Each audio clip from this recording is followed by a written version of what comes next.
Throughout time, scientists have managed to uncover about 6,000 early human fossils, ranging from skulls to teeth. For some of these fossils, it was a breeze. Researchers could instantly identify them as belonging to, say, the Neanderthals. However, when it came to others, things got a bit trickier. Some fossils just didn't fit into any existing categories. So, what categories of prehistoric humans do we actually know about? Well, up until recently, we recognized 8 different species of early humans. One of these is Homo habilis, which means handyman.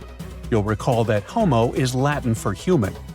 They resembled regular primates, but were pivotal in our evolution. They were the first to create stone tools, which significantly aided their daily activities, such as butchering. Next up, we have Homo rodolfensis. These guys were larger than Homo habilis and boasted bigger brains, but they were still quite distant from modern humans. For example, even though the neurological structure of their brains was becoming more complex, they were probably not capable of using any form of actual spoken language. Then came Homo erectus, the first to walk upright, followed by Homo antecessor, which is considered the last common ancestor of modern humans and Neanderthals, along with a host of other Homo species.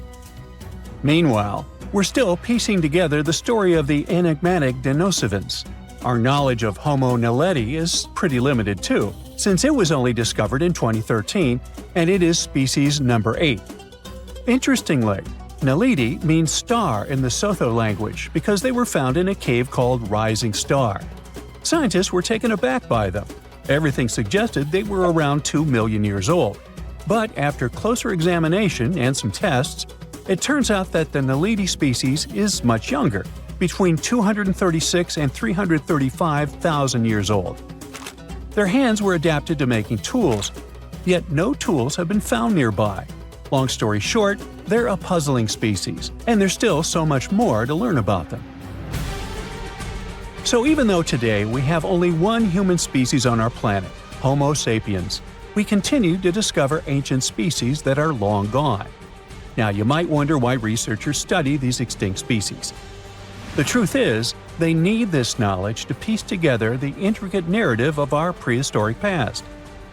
In 2024, a significant discovery emerged, the 9th human species, named Homoiluencis, which translates to large-headed. Researchers suggest that this species hunted wild horses, crafted stone tools, and processed animal hides to survive harsh winters. A researcher from the University of Hawaii noted that the discovery of this potential new species came about while his team was developing a novel method for classifying fossil evidence. Interestingly, one potential representative of Homoiluencis isn't entirely new to science. The Denisovans, first identified in 2010 through DNA analysis of a finger bone found in Siberia, have yet to be classified as a distinct species. Some scientists propose that they may actually belong to this newly identified group.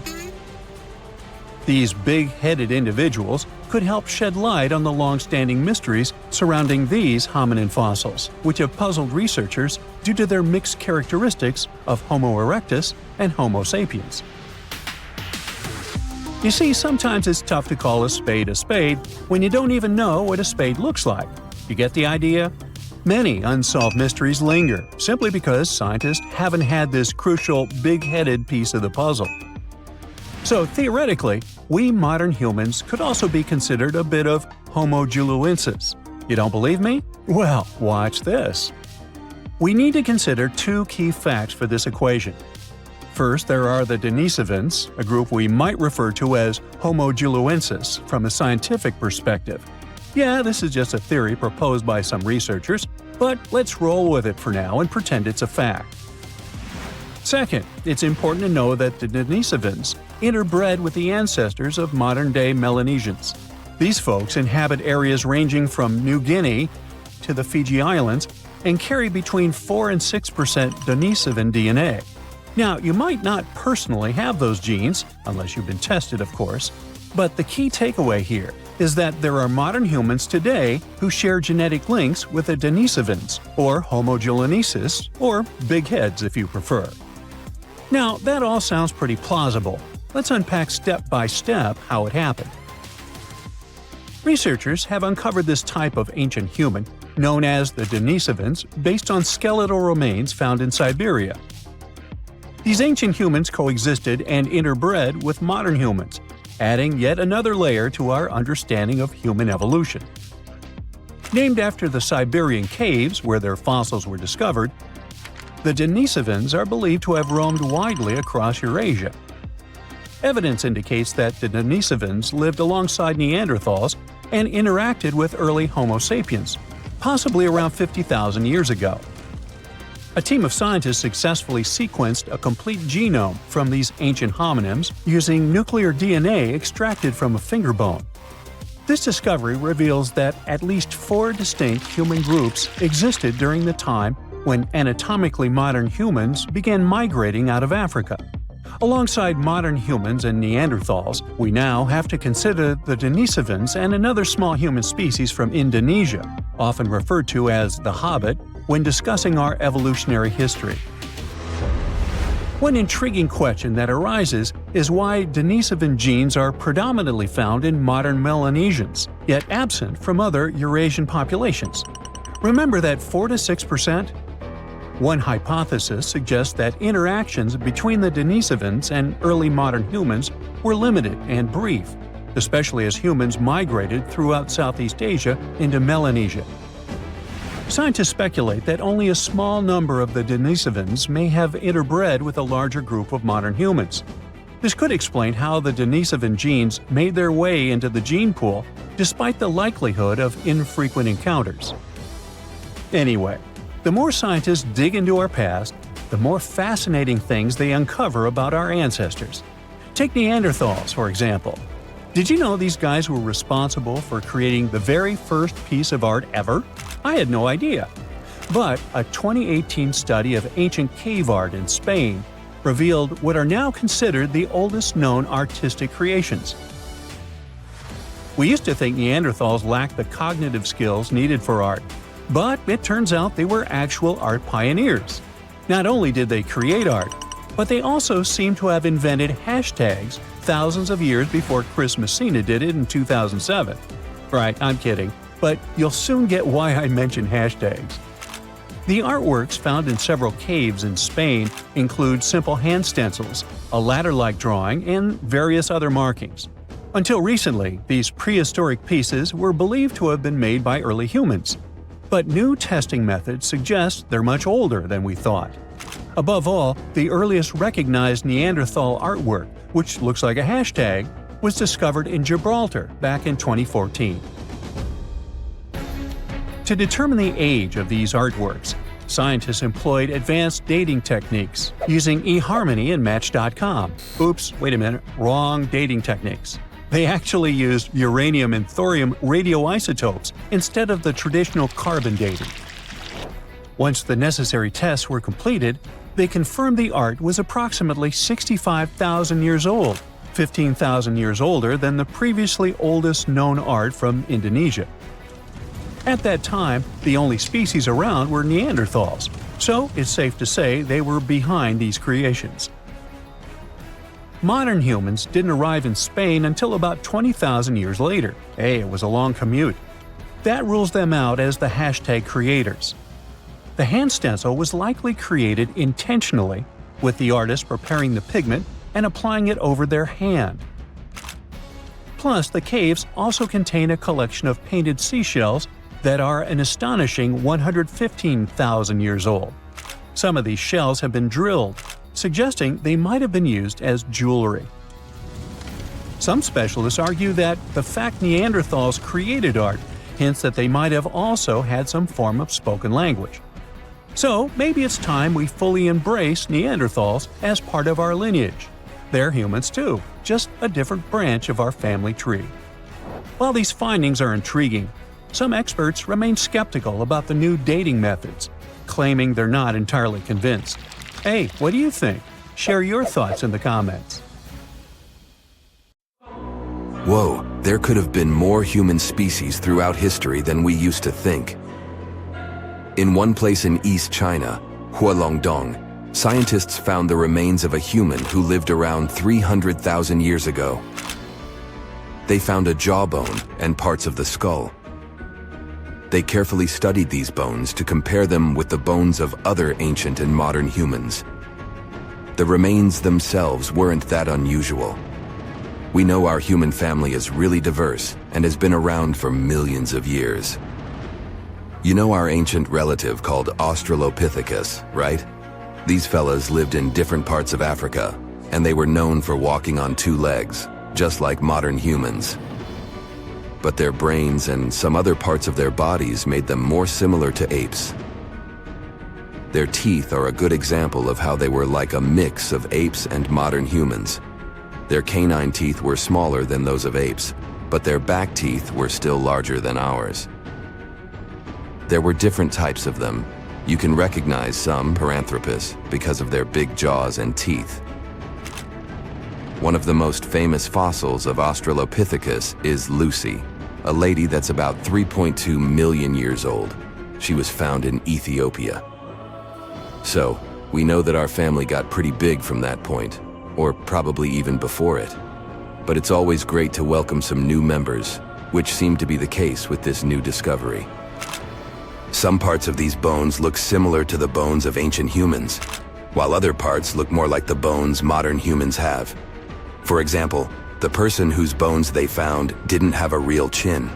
That means we can't put it in any of the groups we know of, like Neanderthals, or maybe even Homo sapiens. So, might we be missing a branch from the human family tree, or an important step in our evolution? What we're looking at here could be some mix between the creatures that became modern humans like us, and the ones that turned into what we today know as Denisovans. It takes time to figure it all out, though. We hadn't known much about Denisovans either, until we found some of their bones in a cave in the mountains. These bones are really rare, and we only had a few pieces to analyze, but their genes told us a lot more about their past than their fossils. Different kinds of humans lived on this planet, but through time, they spread around. One group started living in Africa. Those are our kind, Homo sapiens. Another group went to Europe. That's how we got Neanderthals. But some of these ancient human groups moved all the way to Asia. That's where we can trace a new interesting kind, Denisovans. It seems they're cousins to both modern humans and Neanderthals. The three species actually shared a common ancestor about 765,000 years ago. It's still not clear why Neanderthals and Denisovans took different paths, but one theory says that it was mostly because the Arctic ice sheet expanded southward all the way to the Black Sea, cutting off Europe from Asia. Life, or better yet, the planet, kept them separated for a very long time. Plus, they kept changing places where they lived all the time, always looking for something better, like every other human species before and after them. But this didn't last forever. Scientists found genes from two groups of Denisovans, one in mainland Asia and the other in a place called Melanesia. So not only did they have different groups within their populations, but it also seems that after thousands and thousands of years of developing independently, the members of these three populations, Neanderthal, Denisovans, and modern humans, somehow met again and spread all across the land. 5% of the Denisovan genome lives on, not in the area where scientists found their bones, but in people that live thousands of miles away in Southeast Asia, for instance, in Papua New Guinea. But scientists believed that the cave where they found the remains of Denisovans might be as far north as they had lived. It would have been way too cold for them to survive if they had gone further north. From there, they traveled as far south as Indonesia. This was possible because, during their time, sea levels were lower than today. So Indonesia was connected to mainland Asia. But they probably didn't make it to Australia since it was still separated by water. These three groups mixed together too. Scientists have found a bone of a girl who had a Neanderthal mom and a Denisovan dad. It's the only first-generation hybrid human we've discovered. She even got a cool nickname, Denny. One of the mysteries about Denisovans is how they disappeared. Maybe they mixed so much with other humans that they just blended in. Or it's possible that modern humans' ancestors were stronger, had better tools, or even brought some diseases that didn't affect them, but affect Denisovans. Climate and where they lived might have also played a role. Denisovans lived in a wide range of environments, from cold parts of Asia to tropical Indonesia. Climate changes and the challenges of different habitats might have been really difficult to survive. But it's hard to draw strict lines in our family tree. We're still relatively new at learning about it anyway. Who knows how many new members we are about to discover? Half a century ago, a team of scientists had an idea that a collection of fossils they found at the Great Rift Valley in Tanzania were actually the remains of some new human species. Yup, that was the time when we welcomed Homo habilis into the family. It was a big discovery at that time since people mostly believed that the story of our evolution had been really simple. First, there were Australopiths that looked like apes. After them, there was Homo erectus, the upright man. They most likely lived in Africa around 2 million years ago, but also expanded really quickly across Eurasia. It was the first human species that we know about to have traveled such long distances to find a better place for life. They looked and behaved like humans. Plus, they were probably the first of our ancient ancestors who learned how to deal with fire. Maybe they were the first to cook food as well, and that's what we're definitely thankful for. Cooking food was an innovation that made the human diet more nutritive, and we could grow bigger and smarter brains. So, yeah, Homo habilis made things more complicated. They could walk on 2 legs, but they could also be better at climbing trees than walking on the ground like us. Plus, their brains were smaller than what a human should probably have. At first, it seemed these fossils could be from a completely different side of the family, related to other creatures, Australopithecus africanus, that looked like apes. But more and more digging showed that even though its jaws and teeth were similar, Homo habilis was still bigger and a bit different. The name means handyman, because they were probably able to make and use simple tools. Searching for more fossils in Africa wasn't easy because a team of researchers had to deal with wild animals and tough conditions all the time. But eventually, they managed to find some teeth and a strange skull that was, again, something different from the ancestors we knew about. The teeth were really big, so this new fella got the nickname of Nutcracker Man. For a long time, everyone believed this kind had evolved to eat hard foods. But the fossil teeth didn't show much damage, so they might have been eating food that was softer than we thought. This finding might help us understand how our teeth have been evolving through time, too. And right there, in the same layers of soil where Nutcracker Man was lying, they found ancient stone tools.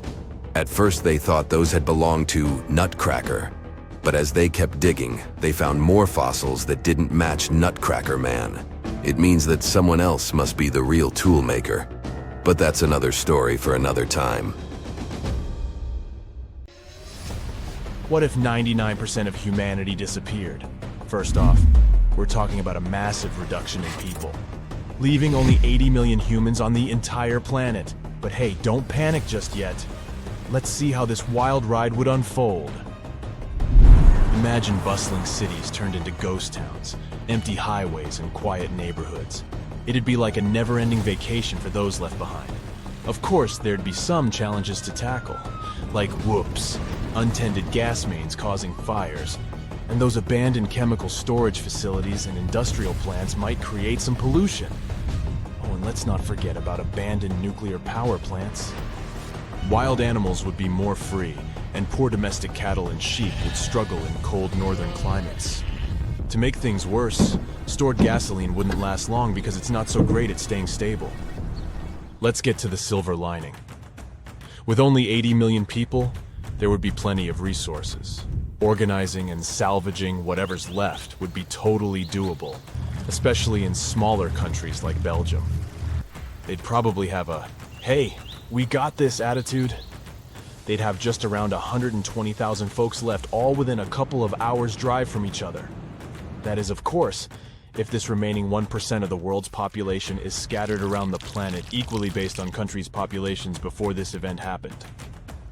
In this case, pretty much every nation would face a similar situation. Imagine South Korea with 500,000 people, mostly hanging out together. Brazil would have 2 million inhabitants chilling out along the Atlantic coast. Hopefully, unlike those movies where post-apocalyptic gangs go mad, the survivors would try to stick together in their old communities. These resourceful fellas would band together in new family and village communities, and they'd have the knowledge and skills to handle any troublemakers. Remember, we're social creatures, and we'd want to stick together to face the unknown. Well, at least we wouldn't have to start from scratch here.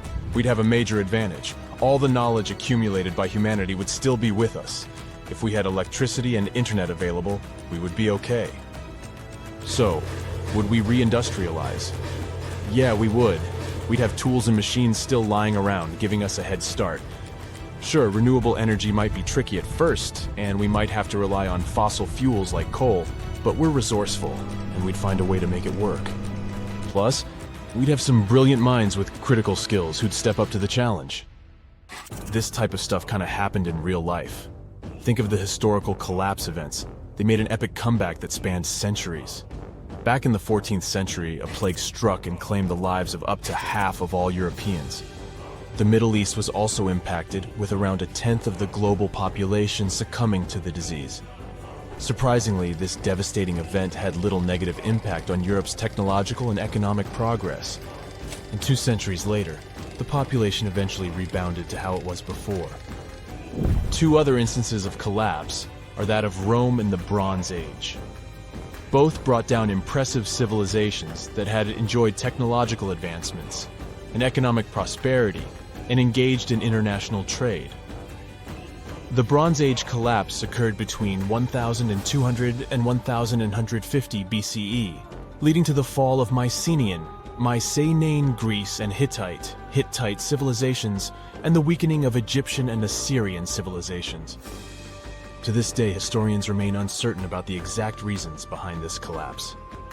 Rome, once boasting over 1 million inhabitants and serving as the seat of the Western Roman Empire for centuries, faced a dramatic decline in the 5th century. Within a few decades, the entire empire collapsed. It took until the 1930s for Rome to surpass its previous peak population. Fortunately, there are no historical examples of collapse events that resulted in more than 20% of the global population's demise. Many aspects of our physical infrastructure, such as machines, tools, and buildings, would still be intact and usable, placing us in a far better position than in 2500 BCE. The remaining 80 million survivors would have access to the wealth of knowledge accumulated by humanity. Moreover, some individuals might hold critical professions like engineers or chemists. It's quite likely that some people would have agricultural knowledge, helping feed the population. Okay, but let's make this scenario more personal. If you woke up one day to find 99% of the population missing, it would undoubtedly be an overwhelming and surreal experience. Survival would become your immediate priority, and your actions would largely depend on the resources and skills available to you. Here's what you would probably do. You'd take a moment to comprehend what's happened. This sudden disappearance of people would be shocking and confusing. Your friends and family would most probably be gone too, like it happened in Avengers. Your primary focus would be securing essential survival items, such as food, water, shelter, and medical supplies. You'd need to visit nearby grocery stores, pharmacies, and warehouses to gather provisions that could last for an extended period. Then you'd need to find other survivors. I mean, many people now lack essential skills like growing food, purifying water, or self-defense. You'd need to start learning them if there was no internet and no YouTube tutorials to rely on. Well, libraries, museums, and educational institutions have tons of information about the world and its history. Once you formed a community, you and your fellas would have to protect it like there's no tomorrow. You might feel like there isn't one at that point anyway. While most technology might still work initially, you'd need to ensure the protection of power sources. To do that, you'd have to be very cautious. The world would be in turmoil. so you'd need to remain vigilant and cautious of potential dangers. Without proper law enforcement and governance, there could be risks from wild animals, natural disasters, or even other survivors who might be hostile. Now let's explore the best and worst case scenarios. The sudden disappearance of so many people would create widespread chaos, leading to mass accidents and damage. With the absence of healthcare professionals and medical supplies, diseases could spread, leading to health crises. Food production and distribution systems would collapse, and food shortages and famine could become a real possibility. Looting and violence could occur since desperate people would search for resources and try to survive. The best case scenario is that after all this chaos, survivors would eventually come together to support one another and form resilient communities. The world would have significantly fewer carbon emissions, leading to a positive impact on the environment. With a small population, resources like food and water might be more abundant and sustainable in the long run. Without the constraints of a highly populated world, people could focus on individual passions, arts, and creativity. With advanced technology still available, survivors might start working on preserving knowledge and advancing scientific research. But overall, the world would change drastically, and the future would be uncertain. Your actions and the actions of other survivors would play a crucial role in shaping the new world and determining its trajectory. Feeling like a fishing pro? Head to the nearest water body and try your luck at reeling in some aquatic treats. Now, here's an idea. Become a green thumb superstar. Plant those seeds, nurture your crops, and watch your mini farm flourish. Farm-to-table cuisine, anyone? And how about those furry friends? If you spot any wandering pets, befriend them, and you've got yourself some loyal companions. Now take a deep breath, chin up, and embrace your inner survival guru. Remember, this might be a wild ride, but you've got the spirit and the skills to thrive in this post-apocalyptic feast of life. So go out there. Have you heard of Gobekli Tepe? It's an ancient site in Turkey that literally made historians rewrite history books. Over 11,000 years ago, a group of prehistoric humans crafted an enigmatic masterpiece that's even older than Stonehenge.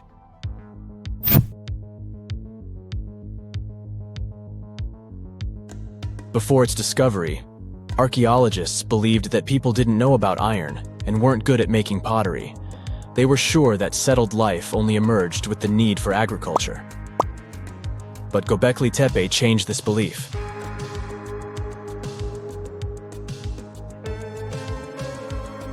The place has revealed that it was the temple that paved the way for a settled life, not agriculture. Until this discovery, researchers believed that farming was the catalyst for sedentary living. Meet Professor Schmidt, the guy whose findings changed this theory. He managed to prove that hunter-gatherer communities laid the very foundations of this way of life.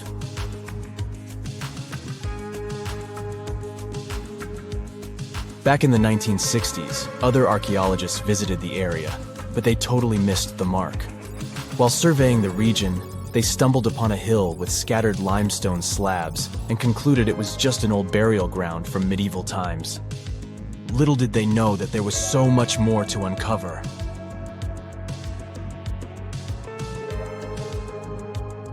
In 1994, Schmidt embarked on his own survey of prehistoric sites in the area. Surprise! He instantly realized he had discovered something truly extraordinary. Unlike the nearby flat and barren plateaus, Gobekli Tepe had a gently rounded top, rising 50 feet above the surrounding landscape. Funny enough, the translation of this place's name is Potbelly Hill. Schmidt was sure only humans could have made something like this.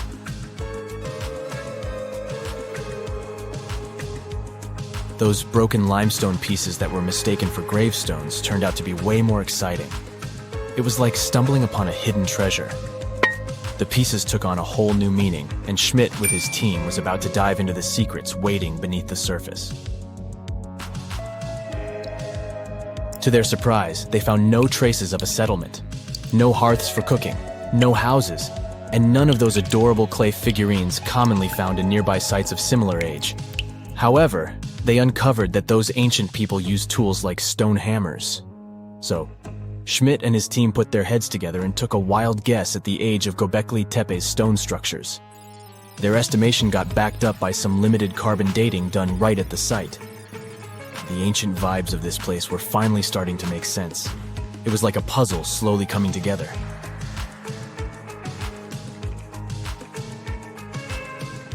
You may think that back then, people didn't have special tools to create something as cool as Gobekli Tepe. Not true. Turns out, these prehistoric folks used flint tools instead of fancy metal chisels. They were also skilled at chipping away softer limestone and crafting pillars right on the spot. Afterward, they carried the pillars a short distance to the summit and placed them upright. Once the stone rings were complete, they covered them with layers of dirt. Over time, they added new rings, and voila! You've got a cool hill to impress people in the future.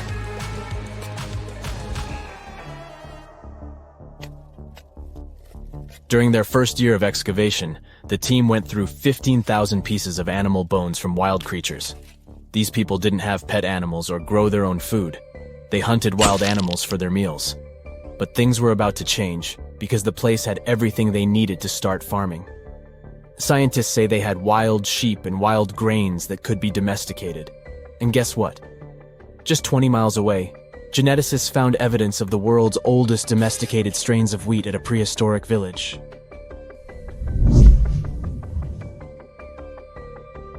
These amazing findings have completely changed how we view civilization. In the past, experts believed that people needed to learn how to farm and settle in one place before they could build temples and develop complex societies. But guess what? Schmidt's research flips that idea on its head. He claims that the incredible effort put into constructing these astonishing structures actually set the stage for the development of advanced societies. It means that societal and cultural changes happened before agriculture. Schmidt has this fascinating hypothesis about Gobekli Tepe. He thinks it could have been a special burial site where people left their loved ones. And here's the twist. The burial site was adorned with fancy statues and symbols representing deities from the spiritual realm. The idea that Gobekli Tepe could have served as a sacred place adds another layer of complexity to the whole story. While the site's true purpose may remain elusive, Schmidt's insights invite us to consider the profound interplay between life and the afterlife, and the deep reverence ancient hunter-gatherer societies may have had for their departed ancestors. Now let's talk about the stars of the show, the mesmerizing T-shaped columns that dominate Gobekli Tepe. These mysterious structures range from 10 to 20 feet tall and most likely represent stylized human figures. But one figure stands out from the rest, the three-dimensional lion relief. This depiction really fires up our imagination. Why? Because it hints at the possibility that lions roamed Anatolia during the Neolithic period.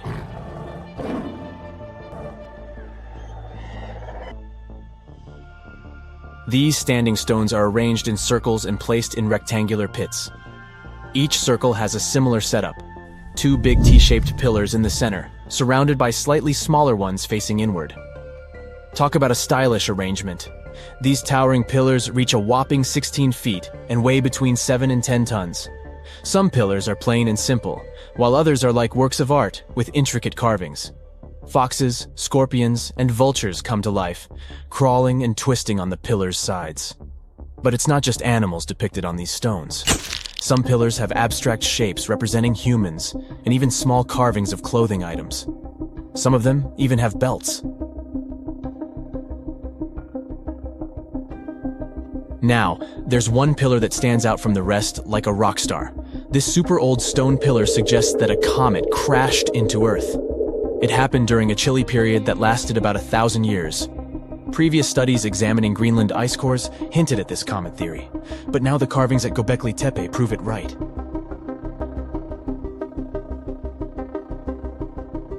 The carvings on the pillars are like a historical comic strip. They even show a headless human figure. Researchers fed the images into a computer and discovered their connections to constellations, indicating that this temple might have been an ancient observatory. It's like our ancestors were trying to document this cataclysmic event in their own unique way. Archaeologists have been excavating and researching Gobekli Tepe since the mid-1990s, peeling back layers of history and providing us with a deeper understanding of the intricate relationship between various elements. They have no plans to stop the whole process for another 150 years. Who knows what else they'll find? You see, Gobekli Tepe has been labeled purely as a ritual site with no signs of domestic activities.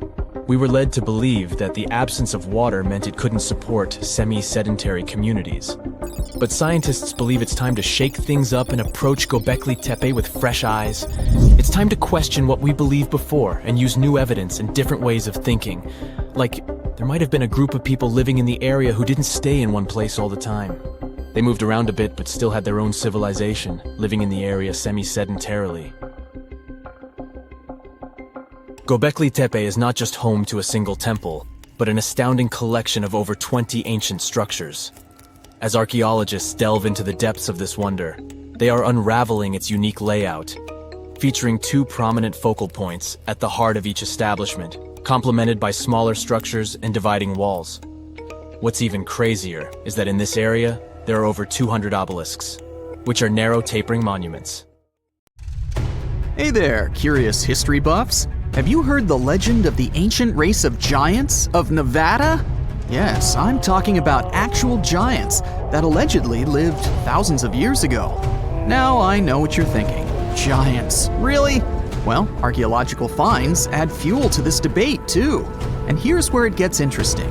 Lovelock Cave was indeed used as a burial site, and some of the remains found there are much larger than average human bones. The cave is by the Humboldt Sink in western Nevada. It was once part of an enormous lake, which eventually dried up, leaving a number of smaller ones, including the Humboldt Sink. The cave became the home of the Site-Ka tribe. According to the legend, these red-haired giants were so big that they had to be buried in the cave itself. Indeed, later on, archaeologists discovered 8 to 10 foot tall skeletons.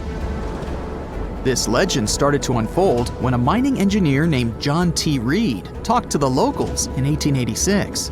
Once Reed saw the cave, he knew he was onto something. The news spread soon, but the cave was attracting another type of attention too. The deposits of a fertilizer known as guano were discovered inside the cave. So a mining company began excavating the precious resource in 1911 and soon shipped more than 250 tons of the fertilizer to San Francisco. Unfortunately, some of the human remains and artifacts were neglected and lost in the mining process. This led to an official excavation in 1912 and 1924. After the top layer of guano had been mined, strange objects started to surface. Around the area, the earliest evidence of human habitation dates back about 4,000 years. The Lovelock culture lasted for some 3,000 years, and they left us with 10,000 stunning artifacts. The pits in the cave were like a series of time capsules hidden at different depths. Archaeologists determined the age of each pit by its depth. It turns out that many different groups used the cave for storage over a really long time, and the things they stored there give us a really cool glimpse into their cultures. It's like a giant ancient storage unit full of hidden treasures. What have the researchers found besides the giant bones, you might ask? Some other bodies were mummified using a method similar to the one applied by ancient Egyptians.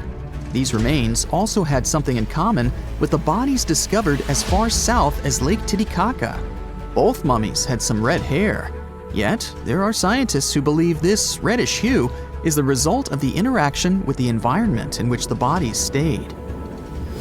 So, while the story of the red-haired giants may be a wild and intriguing tale, not everyone is convinced. Some experts believe that the bones found in Lovelock Cave are simply the remains of prehistoric animals, like mammoths or sloths. But others insist that there's something more to the story. Other relics, such as finely crafted baskets and exquisite duck decoys made from tule fibers, were also found there. In any case, this cave is worth the attention it gets. By the way, you can still visit this cave today and see the pits of different depths with your own eyes. But let me tell you one thing. It's in a hot, dry, and isolated place. Archaeologists have made another discovery that seems to be straight out of a legend. They think they've found the palace of the one and only Odysseus, who was the legendary Greek king of Ithaca and the hero of Homer's epic poem. Move over, Indiana Jones. We've got some real-life adventure happening here from around 1300 BCE. Apparently, this is the only palace mentioned in Homer's epic poems that hasn't been found. The excavations have been made on the Ionian Islands, and the view from the ruins found on the island of Ithaca are exactly as described in the Odyssey, says the professor who led the excavation team. Known to the ancient Romans as Ulysses, the Greek hero took 10 years to return home to Ithaca after the fall of Troy. For many years, Homer's other epic, called the Iliad, which tells the story of the protracted siege of Troy by the Greeks, was regarded as a myth too. But then, in the 1870s, Troy was rediscovered in modern-day Turkey's Çanakkale city. So, if they found Troy, who's to say they couldn't find Odysseus' home? The researchers were following Homer's words as a roadmap. The excavation site has a building complex with 2 levels. It has important finds, such as storerooms and workshops, a complicated drainage system, and fragments of pottery. It also has a well from the 8th century BCE, which is around the time when Odysseus is believed to have been the king. Yet, not everyone is convinced that the team has actually discovered the home of Odysseus. A British researcher named Robert Biddlestone insists that Homer's description of ancient Ithaca isn't very similar to the island that now has its name, and that Odysseus' kingdom was actually on the Isle of Cephalonia. However, Italian archaeologist Adriano La Regina might have a more realistic approach to this debate. He says that whether this find has a connection to Ulysses or not, what's more important is the discovery of this royal palace. Once upon a time, in a land far away, the Klamath Indians spread a legend about the creation of Crater Lake. Okay, maybe this land is not that far away, and it still exists. You can find it in south central Oregon, in the western United States. Anyway, the legend has it that this lake was formed in a vicious battle between 2 volcanoes, Mount Mazama and Mount Shasta. Then the spirits of Earth and the sky, which are Lau, who ruled the below world, and Skell, the chief of the above world, joined the fight. It turned into a geological drama. During the battle, darkness veiled the land. The fight was over when Mount Mazama collapsed and sent Lau back into the underworld. Then the rain filled the pit and created a lake in the place where the mountain had once stood. Flash forward to our time. Scientists have discovered that Mount Mazama did erupt 7,700 years ago. Artifacts found in the area prove that the legend indeed contains some details about the explosion. The tale says that red-hot rocks were flying through the sky. This happened during the volcanic eruption that caused the mountain to collapse. This created the volcanic caldera, which later on got filled with water. What makes this legend came true story unusual is how long it has existed. According to researchers, these types of verbal stories lose their credibility within 600 to 700 years. That's why the legend about the creation of Crater Lake is so unique. So many generations, for hundreds of years, have been accurately passing down the information. This volcanic crater lake is now in a national park. It's famous for its deep blue color. The water in it is extremely clear. If you visit it today, the water you'll see won't be the same as for someone who will visit the place 250 years later. Because there are no rivers flowing into or out of the lake, the existing water evaporates and the lake gets filled again by rain and snowfall. Basically, every 250 years, the water is replaced. Plus, this lake is almost 2,000 feet deep, which makes it the deepest lake in the United States.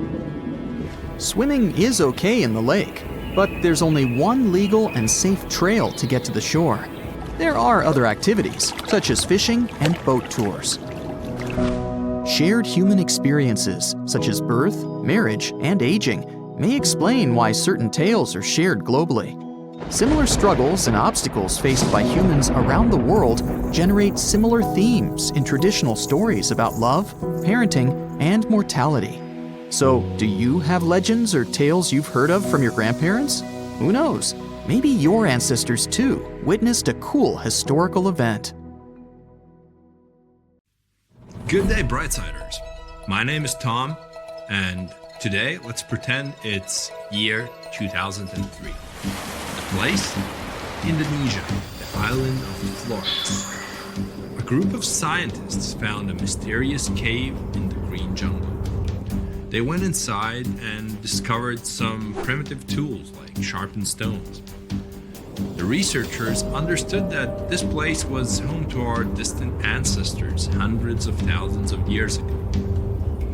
But then, they found a very unusual skeleton. A careful analysis showed that it was the skeleton of a 30-year-old woman. Her height was only 3.5 feet.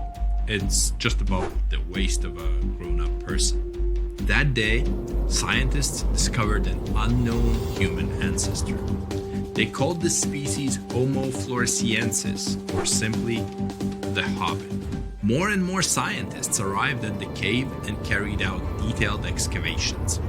The archaeologists found the remains of 8 more little people. It seemed that hundreds, thousands of years ago, there was an entire species of hobbits. Also, the scientists discovered the remains of some amazing creatures. It turned out that the cave was a real fantasy world in the distant past. For example, the researchers found skeletons of huge storks the size of pterodactyls. The hobbits seemed tiny compared to these birds. The scientists also discovered the remains of what seemed to be a relative of the modern elephant. The creature was the size of a cat. But the most astonishing discovery was the ancient Komodo dragon. The bone analysis showed that all these creatures were not the owners of the cave. More than 80% of the identifiable bones belonged to giant rats. Hundreds and thousands of rats the size of cats inhabited the place. It's possible that a real battle once occurred between them and the hobbits. Just imagine a world where the hobbits and small elephants run away from hordes of huge rats and hide in a cave. And massive storks are watching the events unfolding in front of their eyes. Anyway, the analysis of the remains showed that Homo floresiensis was a different species from modern humans. For example, the researchers analyzed the hobbit's wrist bone and found out that these bones resembled those of monkeys, not those of modern humans. The hobbits' heads had a flat, sloping forehead and a short face, and their teeth and jaws resembled those of Australopithecus. But then, the scientists uploaded all the data from the skull they found into a computer program to create a 3-dimensional image of the hobbit's face. And the computer showed the head of a woman who looked much more like a modern human than like a monkey. But the same skull analysis also showed that the hobbit's brain was about 3 times as small as that of the average modern person. This suggests that their mental abilities were probably not very well developed. The analysis of the bones and tools showed that Homo floresiensis could have lived between 190,000 and 50,000 years ago. It's even possible they lived next to the ancestors of modern people. To find out exactly who the hobbits were and what branch of human evolution they belonged to, scientists started a large-scale investigation. A race of pygmies lived not far from the cave. Scientists have found a great similarity in the facial proportions of the hobbits and the pygmies. This tribe could be the direct descendants of the discovered species. The pygmies themselves claimed it was true. They brought food and flowers to the cave as a sign of respect to their ancestors. But to know for sure, scientists needed to do a genetic test. They hired 2 translators. from English to Indonesian, and from Indonesian to the Pygmy language. The researchers explained to the tribe what they wanted to do, and the Pygmies agreed.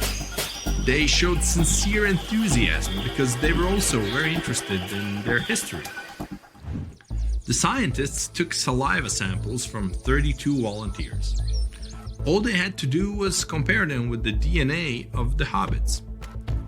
But that's where a serious problem arose. Extracting DNA from such ancient remains turned out to be an impossible task. That's why the scientists decided to compare the DNA of the Pygmies with the DNA of other people from nearby islands and countries. They studied the DNA of 500 modern people from 225 populations in East Asia, Malaysia, Indonesia, Papua New Guinea, and other countries.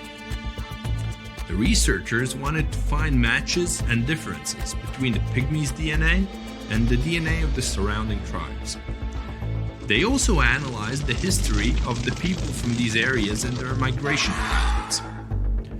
When the investigation was over, the scientists had to admit they hadn't found any evidence that the Pygmies had descended from the ancient hobbits.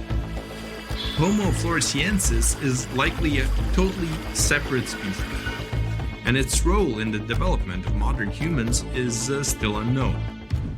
The hobbits' height can be explained by such a phenomenon as insular dwarfism. Unique ecosystems appear on small and remote islands. There are often lots of food sources there, as well as there is a higher chance of survival thanks to the absence of dangerous animals. The climate contributes to development of an unusual ecosystem too. In such conditions, many living creatures become smaller. It happened to little hippos in Madagascar, and small elephants lived on the island of Flores. But sometimes, such ecosystems can create huge animals, just like it happened with the rats and the storks. By the way, gigantic rats still live on the island. In the modern world, there's an unusual village inhabited by dwarfs. There are many small houses there made of clay and stone that resemble little castles. In the streets you can find statues of fairies, large butterflies, and silver balls. The locals wear strange costumes: knight's armor, princess dresses, green tunics, and yellow cloaks. At the main square, dwarfs fight with swords, dance, and sing songs. But there's no magic here. You're in the Dwarf Empire, and before you get inside, you have to pay a $50 entry fee. More than 10 years ago, a Chinese businessman met several dwarfs. They told him about the difficulties they've come across in the modern world. The businessman felt sympathy for these people and decided to invest $14 million in creating a themed town inhabited by dwarves. So in 2009, the World Eco Garden of Butterflies and the Dwarf Empire was born. About 100 people live in this place. Their height doesn't exceed 4.5 feet, and they're all younger than 50 years old. Every day, this place attracts hundreds of tourists. Thanks to this, dwarves have jobs and all the conditions for a good life. All employees of the village get a salary of several $100s per month, and they are also provided with free housing and free food. Many little people who have nowhere to go come to this place and find a new home and a new family. By the way, there's another village inhabited by dwarves in China. In Yangtze village, about 40% of all residents are born to be half the height of ordinary people, and no one knows exactly why this happens. Some believe the reason is the high content of mercury in the soil and the presence of toxic gases in the air. There's also a legend that says that once upon a time, a resident of this village caught a black turtle with unusually long legs. He decided to eat this creature, and because of this, the turtle cursed the village. Currently, the number of little people living there is decreasing, and new generations have regular height. Unfortunately, it's difficult to study this phenomenon because the place is closed to press and to visitors. 100 years ago, a small Iranian village existed with its inhabitants no taller than 3 feet. And long before that, the inhabitants' height could reach 10 inches. This place is 1,500 years old and is considered the birthplace of dwarves. The short stature of people who lived there is associated with poor nutrition. The climate in the region is hot and dry, hence it was impossible to grow crops or breed cattle there. Mostly, they ate turnips and barley. The inhabitants of the village never tasted meat. Only in the 20th century, when roads were built and cars became available, it became possible to bring better food there. Now, about 700 people live in the village and they are all of average height. But small houses made of stone and clay are the proof that dwarves lived there. Such houses are easier to build and heat, but the most important thing is they were invisible to foreign conquerors. The residents hoped that the unique architecture of the place might one day attract more tourists. Thank you for watching. My name is Tom, and see you in the next video where we continue to learn every day together with Brightside. Bye. If you were to look at Earth from the International Space Station at night, you'd be able to see the lights of the cities from space. That's how big our impact as a species is. There are huge multicultural cities all around the world. We've built buildings so high they nearly disappear out of sight. Cities built from the ground up for thousands and thousands of people to live in. But oh, what's this? What a beautiful monkey! What are you doing there, buddy? You want that banana? Yeah, it looks delicious. Be careful now, don't fall down that tree. Oops. Boy, nature can be so brutal sometimes. I'll bet it didn't wake up thinking it was going to become a lion's breakfast. What? No humans? Where did they all go? Looks like when that monkey fell from the tree, it created a chain of events that led to no humans ever existing on Earth. I know what this is. We must be in an alternate universe. Well, let's skip a few thousand years ahead. What does Earth look like? Humans have altered about 50% or more of the planet's surface. So there aren't going to be any cities or landscape previously shaped by us in this reality. There's not going to be a human touch at all. The Earth now seems to be an animal paradise. They're everywhere. These animals that were previously only found in Africa are now all over different continents. There are lions roaming free in America. Oh, and look, in Europe, there are rhinos, elephants, wolves. Wow, moose. Even bears are here. Since there are no humans taking up most of Earth's space, mammals are now free to be everywhere. Well, you know, different mammals than us. There's a huge diversity of them too. Earth has become what seems to be an expansion of the Africa we know today in terms of animal species. You can see large mammals too. Giant sloths, saber-tooths, and even mastodons are now walking the Earth like in the olden times. The reason why our Earth isn't like this is that humans take up a lot of the available space with their structures. For example, the reason why there's so much animal diversity in Africa in our universe isn't that the continent is just suited for animals to thrive. It's mostly because we haven't been too active in a big part of the continent. Our ancestors had a lot to do with the extinction of large mammals. Ice Age wasn't the only culprit there. On our Earth, humans are the intelligent life form.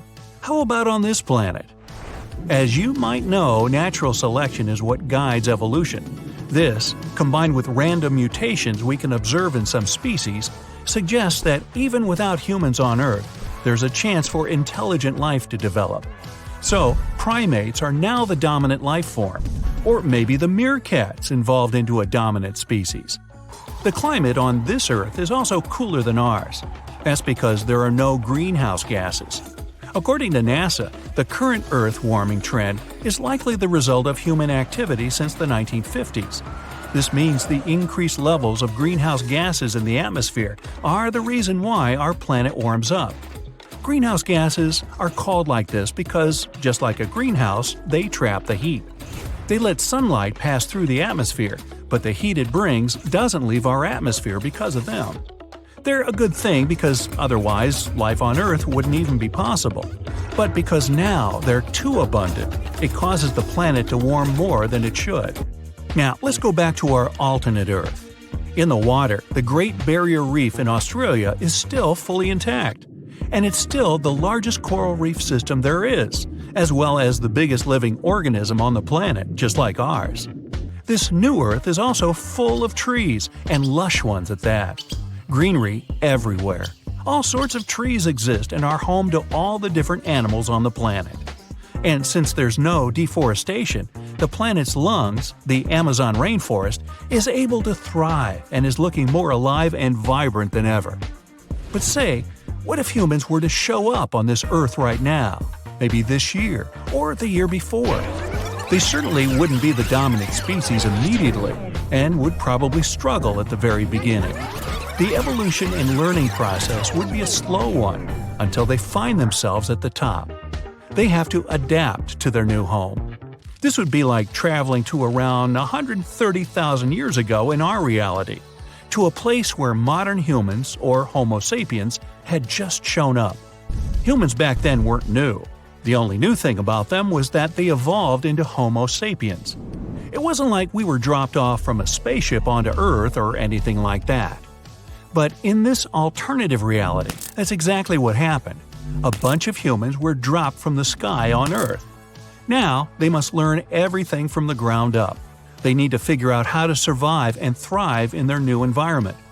They have to hunt for their own food, and they need to take what they can from the planet, much like we did 130,000 years ago.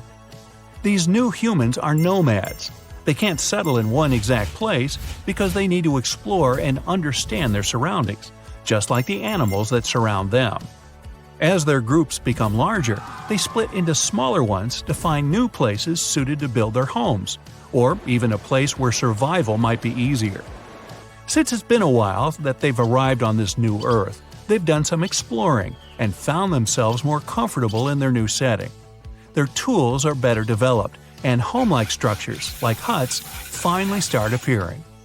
50,000 years ago, we developed our language. These humans also developed their own because they need to communicate better with each other. With language, they become more and more organized and are able to make better plans for their future. All dogs come from wolves, and there are two theories of how it might have happened that wild beasts became humans' best friends. One theory says early humans somehow ended up capturing wolf pups and kept them as pets, and over time they would gradually domesticate wolves. Another theory states that wolves actually domesticated themselves. It's called survival of the friendliest. Because both wolves and humans were hunters, wolves probably also figured out they would have benefits if they stuck around humans instead of competing directly with them. Some wolves were fearful and aggressive toward humans. Others might have been friendlier, which also likely gave them access to the hunter's food supplies. As time passes, modern human behavior starts showing up. Fixed homes begin to appear in places that benefit people, maybe next to a river or places where the soil is fertile. This way, they're also able to become farmers and develop agriculture. As they settle down, communities start arising too. Since they are very social beings, it's only natural they're drawn to one another. Soon humans are all over the planet, spread around the continents, with communities and families of their own, and don't forget the pets. The planet's landscape shifts like it did in our reality, to accommodate the needs of humans. Cultures are developed, rivalry begins, they start pushing each other to great lengths. Thousands and thousands more years go by, and this human society starts to look a lot like the one we have today. Still, things might have happened a different way. There might have already been an intelligent species they would have had to compete with, and then their progress would probably have staggered a bit. Maybe a society could emerge where different intelligent life forms would be able to peacefully coexist. When you enter a coffee shop, a meerkat might be your barista. Your landlords could be a couple of gorilla siblings. Or when you go to a barber shop, a primate that's only wearing a barber jacket would be the one to cut your hair. If not, it's likely things would end up the same as our reality. Humans would not be the most numerous species on Earth, but they would certainly still be the most impactful one.